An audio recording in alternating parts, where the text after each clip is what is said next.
let's really get into what it really means to really be real. And there are two places where you are real. First, you're real to yourself, and then you're real to other people. Let's talk about the first part.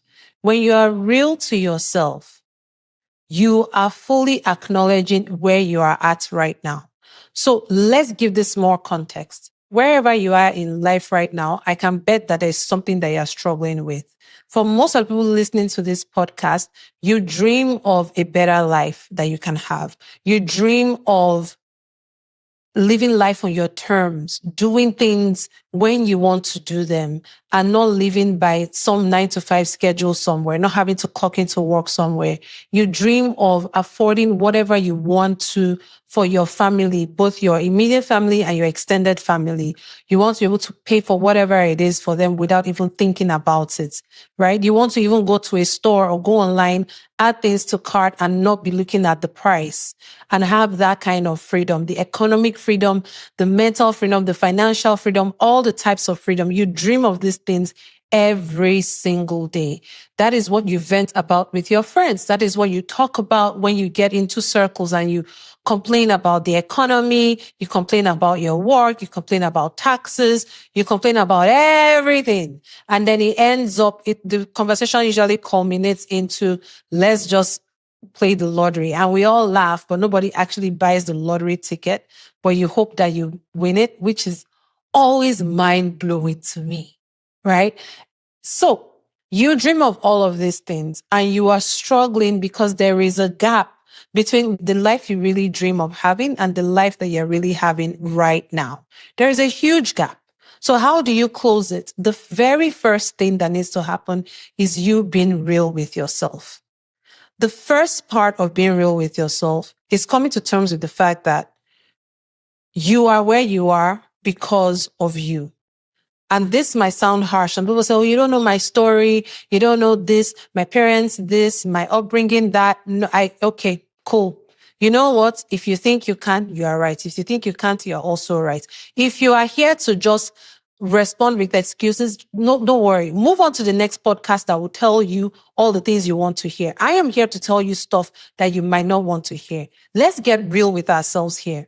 The reason why we are in the situation that we are, the reason why the life experience you have right now, the standard of living that you have right now, all of that has to do with you.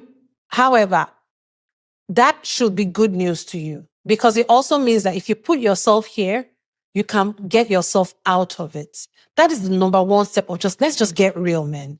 Let's get real with who we're actually going to blame here. It is not the economy. It is not your boss who is an absolute jerk or not. It is not the job market. It is not the real estate market. It is none of those things. It is not your upbringing. It is you. The sum of your choices and your decisions led you to where you are now in life. The fact that you did not take bolder actions or take calculated risks before is now coming to bite you in the rear. That is why you are here today. And you can change that. Unless you get this real with yourself, I'm telling you, there is nothing you want to do. You're always going to half-ass it because it's always going to be somebody else's fault. So let's just get real. It's okay. Even I can admit to that. The reason why maybe I don't have the level of financial success that I dream of, the level of economic freedom, the level of every kind of freedom that we can dream of that I don't have right now, that reason is me. And I own it with my full chest.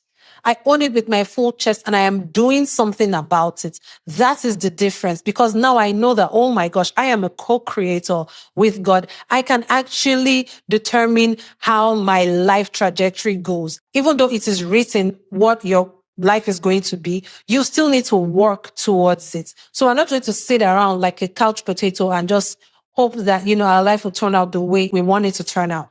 It is completely up to you. Now, I say that, but please do not get me wrong. There is room for God here. It is completely up to you and God. When I am talking about completely up to you, for me, I don't feel the need to always say it is you and God, because I believe that we are one and He's in me and I'm in Him and all of that. If you don't believe that, you're in the universe is in you, and you are one with this, with the source. That is it. I don't need to always qualify it like that. But usually I'm just basically saying it is not up to any other human being. It is up to you.